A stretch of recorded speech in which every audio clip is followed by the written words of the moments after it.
Welcome to Design Santa Barbara. I'm Michael Korosh, and this week we are in Santa Barbara Design Center. In the past, we have explored the fascinating histories of castles, artists, art movements, and much more. This week, I'm pleased to share with you a look into the history and architecture of three of the most beautiful cities in the world. Please join us.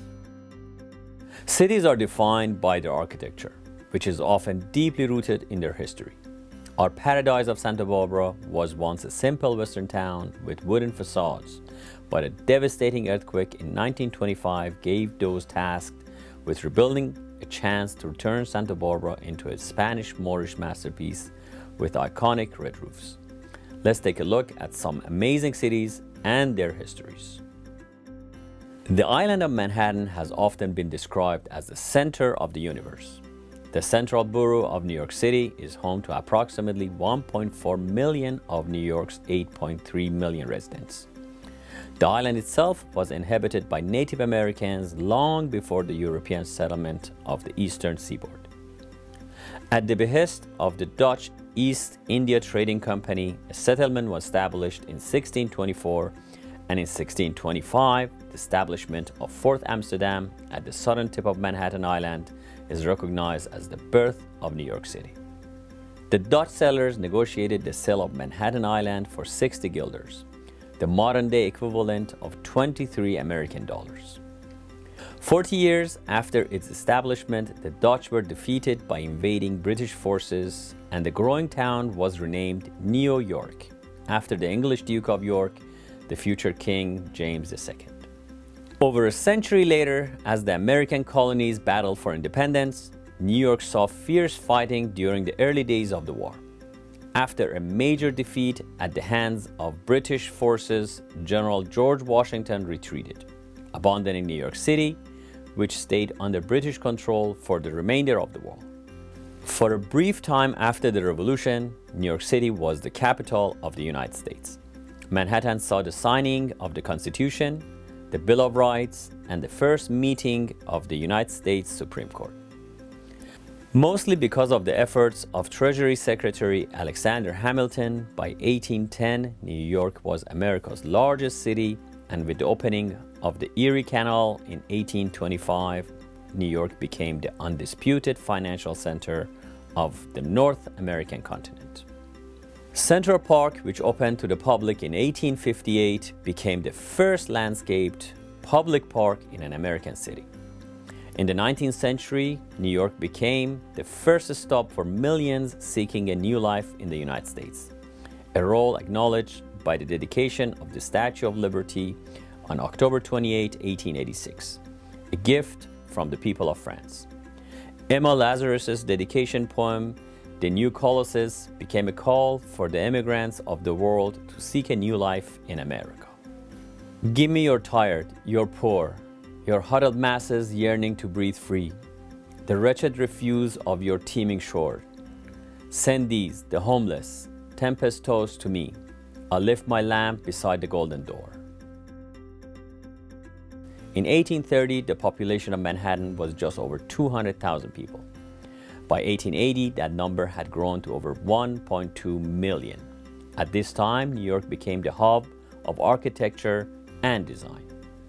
The opening of the Brooklyn Bridge in 1883 established New York as the home of the first steel suspension bridge and the longest bridge in the world.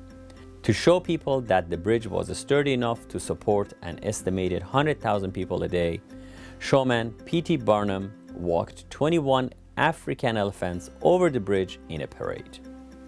New York is designed in a grid pattern with hundreds of streets, intersecting avenues, parkways, and thoroughfares such as Broadway. By the turn of the 20th century, Broadway had become the center of American entertainment, with stars such as George M. Cohan and Al Jolson gracing the stages of theaters throughout Midtown. Times Square was soon recognized as the proverbial center of the universe. Throughout New York, multiple ethnic groups established their own sections, including Chinatown, Little Italy, and Harlem, which each saw incredible art, literature, and culture spring up. Also growing were the sizes of buildings. By the 1920s, there was a race to build the tallest skyscraper. This led to the Flatiron Building, the Chrysler Building, and opening in 1931, the Empire State Building, one of the most recognizable structures on Earth. This masterpiece of Art Deco architecture rises 1,454 feet above the ground and remained the tallest building in New York for over 40 years.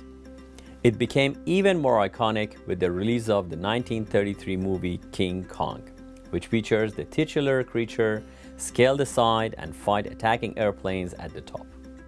For over 100 years, New York has been at the heart of nationwide celebrations, including the 4th of July, Thanksgiving Day, and the world-famous ball drop in Times Square on New Year's Eve.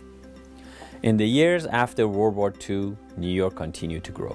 Wall Street became the indisputable center of the world economics, and the skyline saw some of the boldest choices in architecture of the era. This continues to this day, as New York currently has 3 of the world's tallest buildings in active development. Looking at the incredible skyline and how it's changed over the past century, one can only imagine what it will look like a century from now. I hope you have enjoyed this look into the amazing history and architecture of New York City.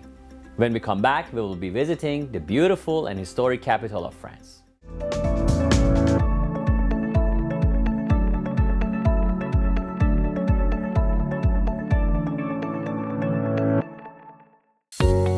Santa Barbara Design Center presents Hooker Furniture.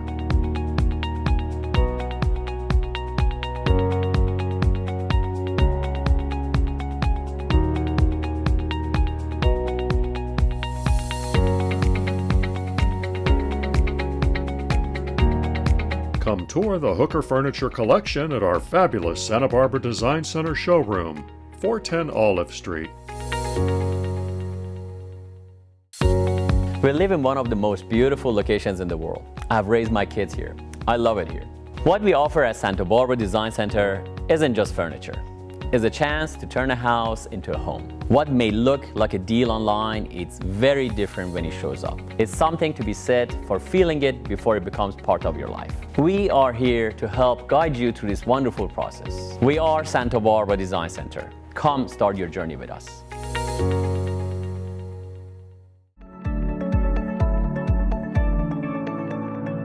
Welcome back to Design Santa Barbara. This week we are exploring the incredible histories and architectures of the world's greatest cities. We have already explored the concrete jungle of Manhattan. Now let's head to the City of Lights, Paris, France. Settled by Celtic tribe around 300 BC and conquered by Romans in 52 BC, the area was named Lutetia of the Parisii. By the fall of the Roman Empire, Parisii had become a growing village. It further grew with the introduction of Christianity around 500 AD, and in 508, it was declared the capital of Gaul by Clovis the Frank. The Roman region of Gaul eventually came to be known as France. By the Middle Ages, Paris had become the cultural and political seat of France. The construction of Notre Dame Cathedral from 1163 to 1345 was at the time one of the most ambitious architectural projects ever created. During this time, the population of Paris expanded to 200,000, making it the most populous city in Europe. For nearly 2 centuries, political and military rivalries with England led to numerous invasions and occupations of Paris. During the 100 Years' War, Paris was occupied by England-friendly Burgundian forces from 1418, before being occupied outright by the English when Henry V of England entered the French capital in 1420, and in spite of a 1429 effort by Joan of Arc to liberate the city, it would remain under English occupation until 1436. During the 17th century, Cardinal Richelieu, chief minister of Louis XIII, was determined to make Paris the most beautiful city in Europe. He built 5 new bridges, a new chapel for the College of Sorbonne, and a new palace for himself, the Palais Cardinal, which he bequeathed to Louis XIII. After Richelieu's death in 1642, it was renamed Palais Royal.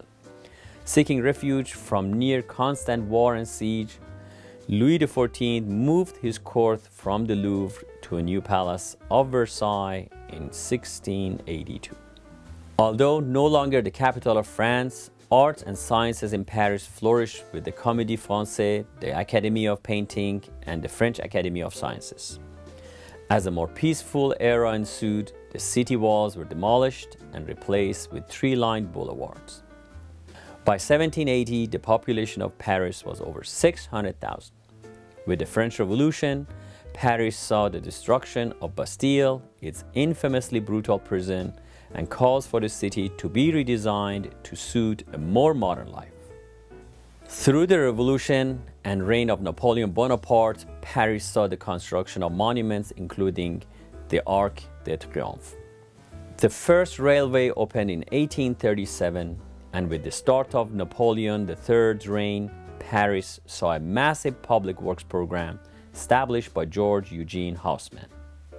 This project, which ran from 1853 to 1870, fundamentally altered the map of Paris, including the establishment of the Champs-Élysées and creation of several massive road junctions that resemble wheels from above. By the 1860s, Paris' streets and monuments were illuminated by 56,000 gas lamps, giving it the name City of Lights. The Paris Opera was the centerpiece of Napoleon III's New Paris. The architect Charles Garnier described the style simply as Napoleon III. Late in the 19th century, Paris hosted two major international expositions. The 1889 Universal Exposition was held to mark the centennial of the French Revolution and featured the new Eiffel Tower, and the 1900 Universal Exposition, which gave Paris the Grand Palais, the Petit Palais, and the first Paris Metro line.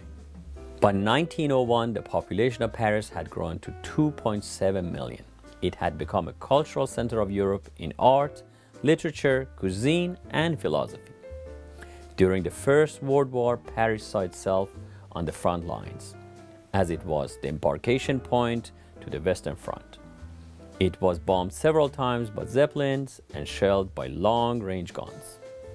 In the years between World War I and II, Paris was a cultural center. Artists such as Picasso and Dali, musicians including Stravinsky and Gershwin, writers like Hemingway and James Joyce made Paris their home. Paris also played host to the 1924 Olympic Games. Only 7 months into World War II, Paris surrounded and was occupied by invading German forces. Held by the Nazis for the duration of the war, Paris was home to the French underground network of spies fighting for a free Europe. On August 25, 1944, French and American troops liberated the city, and with the end of the war, 1 year later, Paris began the process of reconstruction and rebirth. Post-war France saw several ambitious presidents who each wanted to put their mark on the city. Locations such as the Centre Georges Pompidou, Musée d'Orsay, and the Louvre Pyramid were constructed, and in recent years, the Eiffel Tower was refitted to present a dazzling, sparkling light show several times per night. Today, Paris is a city of luxury and beauty. It is one of the most visited cities in the world, and its skyline is unmistakable. I hope you have enjoyed this look into the history and architecture of Paris. Next up, we will be visiting a wonder of human engineering, an entire city built on water. Stay tuned. We will have more Design Santa Barbara after the break.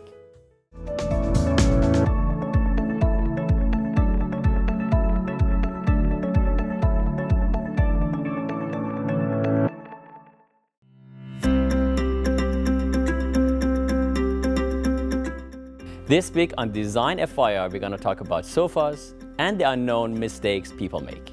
Did you know average American spends 46 minutes a day in a car? But they spend 5 hours and 4 minutes on average on a sofa.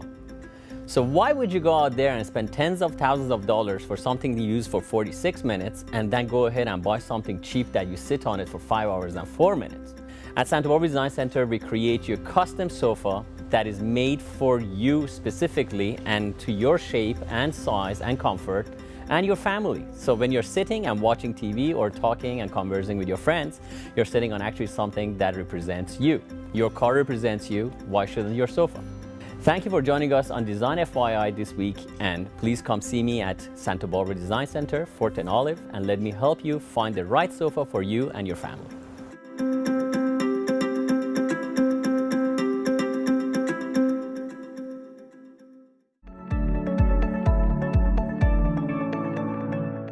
Welcome back to Design Santa Barbara. Our final city profiled on this week's show is a true wonder. It is an ancient city built atop water. Let's visit Venice, Italy. As the Roman Empire began to fall, citizens seeking refuge from invading forces looked for a way to protect their families.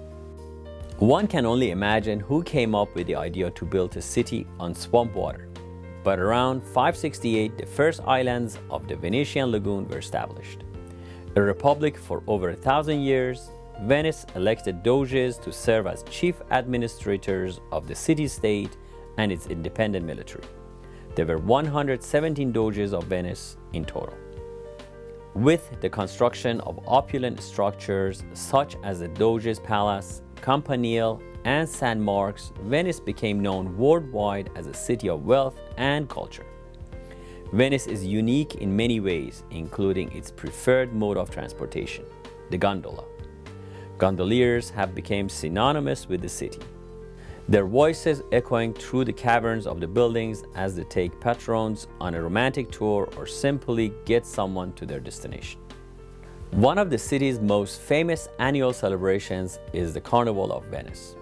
This grand affair always takes place just before the Christian celebration of Lent and features the world-famous masquerade ball, in which thousands don elaborate costumes and masks. Architecturally, Venice's styles has remained the same for over 500 years. What is most astounding technologically is the maintenance of the giant piles that hold the city up. Sadly, many believe Venice is a city on borrowed time. Rising tides, the ecological impact of large boats constantly entering the Venetian lagoon, and heavy annual rainfall often place the island city several feet underwater. Venice's largest supporter is also its greatest enemy. Tourism accounts for the vast majority of Venetian income, but the weight of over 40,000 visitors a day can actually cause the city to slip below the waterline as well. But no matter what is said about Venice, one truth exists. The incredible city has survived over 2,000 years, and if the Venetian people have anything to say about it, it will survive for 2,000 more.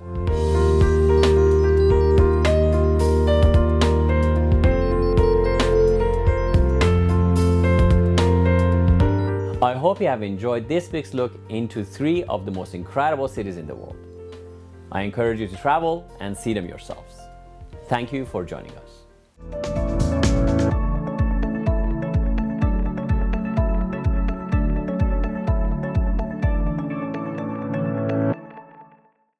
Come feel the comfort of Omnia leather at Santa Barbara Design Center.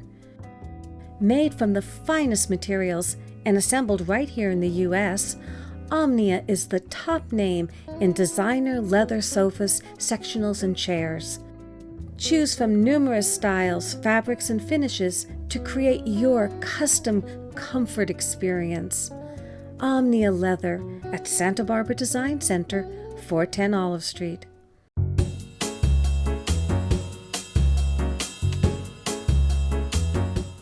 On this edition of Michael's Minute, I would like to talk to you about mid-century modern furniture. Mid-century modern is described as the period between 1933 and 1965, in which designers such as Eames and Nakashima used clean lines and futuristic materials to propel design into a post-war era.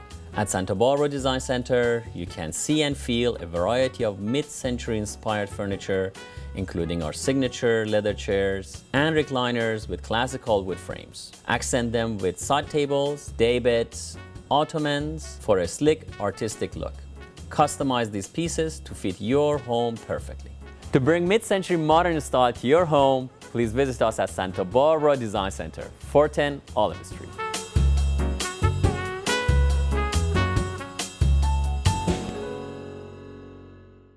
Santa Barbara Design Center is pleased to introduce Summer Classics.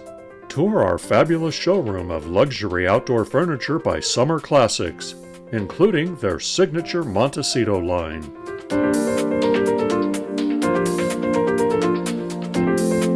Designed for year-round use and made from durable materials, find your perfect outdoor collection today. Summer Classics at Santa Barbara Design Center, 410 Olive Street.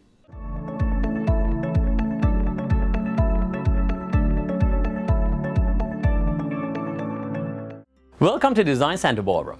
I'm Michael Kurosh, and today we are in Santa Barbara Design Center, preparing to head to a very interesting local event. You know, I'm a car guy, and here in Santa Barbara, collectors own some of the coolest cars in the world.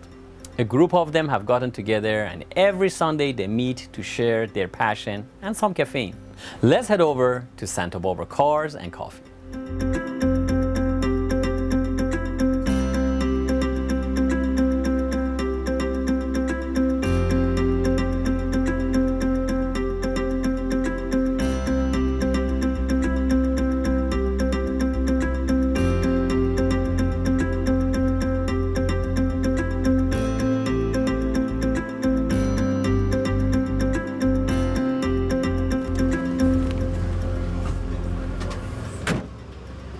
Morning, Monty.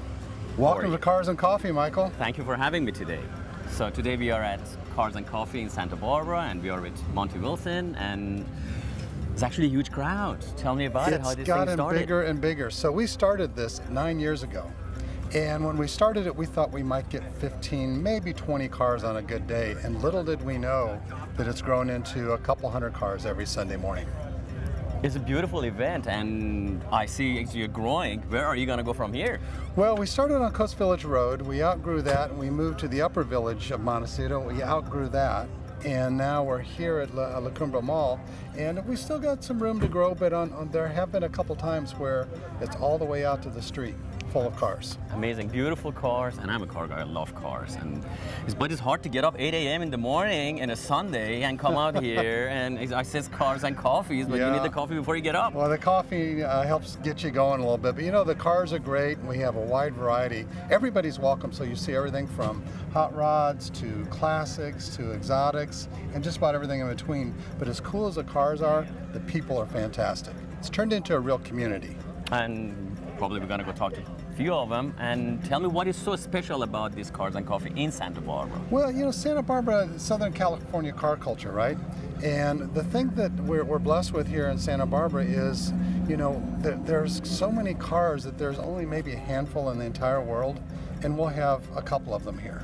You're going to see a couple ones today, and we've got actually a couple surprises for you, because people always think of cars with guys. We have a large women contingent as well. Well, I bet our viewers would love to see that. Can Absolutely. you give us a tour? Let's go for a tour. There we go. All right, so we are here with one of my all-time favorite cars, the 300SL Goldwing, and it's the most iconic Mercedes, I think, of all times. It really is. These are fascinating cars, but this particular car has a really fun story. So the owner is Peter Meyer, and he actually was picking this up for the buyer, got the car back to Santa Barbara. The new buyer gets into the car, pulls the Goldwing down, bangs his head, realizes he's too big to fit in the car. Offered it to Peter for, you know, at today's price, very, very low price. And I heard $3,000. Something like that, yeah. Well, yeah. And it's that's worth a good investment. A little bit more than that these days. But you know, this is a great example of some of the cars we have here, like this Goldwing, and they got this beautiful rod next door, and so you really get a great mix of things. So, you know, from a design standpoint, you can kind of see in the older cars, you know, how airplanes and rockets and aerospace and all that was all part of the design element, to rods where it's really just all about creativity. Absolutely, this is also a fantastic looking car. Yeah. So let's talk to the owner if we can find him. Let's go find Peter. All right, now we have the owner of this beautiful Mercedes. Peter, thank you for showing us your car. You're welcome. Tell us a little bit about it. I've seen you actually drive this car, which I admire. People drive their cars they should. Yeah, I do. That's true. Tell me about it. How'd you get up getting it? How did I get it? When I first came to Santa Barbara, I worked for Audio Vision. And Dan Clark, the owner, had a couple of Ferraris and one of the Goldwing. So he says, see if you can find me a Goldwing. I said, okay. I bought this in Baytown, Texas, drove it back, He got in the car and closed the door, and I hit him in the head. He was too tall-waisted. He couldn't use the car. So that's when I bought it from him in 1970, and I restored it and did all the mechanical work myself and took it to Arizona and have the rest of the work done. So here it is. It was a beautiful example, and it is wonderful that you drive it. Oh yeah, I love it. It's getting a little loud and a little stiff suspended at my age, you know, but The car or you? well, let's say both. Huh? Okay. Well, anyway, thank you so very much. I appreciate it. You're welcome. Thank you. Monty, thank you very much for having us in this beautiful Sunday, and it is fantastic crowd, nice cars. So how do our viewers get to know about your Cars and Coffee and join your group? Well, first of all, Michael, we're honored to have you out here today, so thanks for coming out. But if you want to learn more, go to our Facebook page, Santa Barbara Cars and Coffee.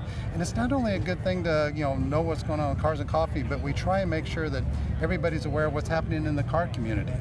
And you do also charities which they can go join at Facebook and get to know more and drive their cars for it. Very wonderful. If you want to come out, we're here every Sunday. We start around 8 o'clock till 11 o'clock.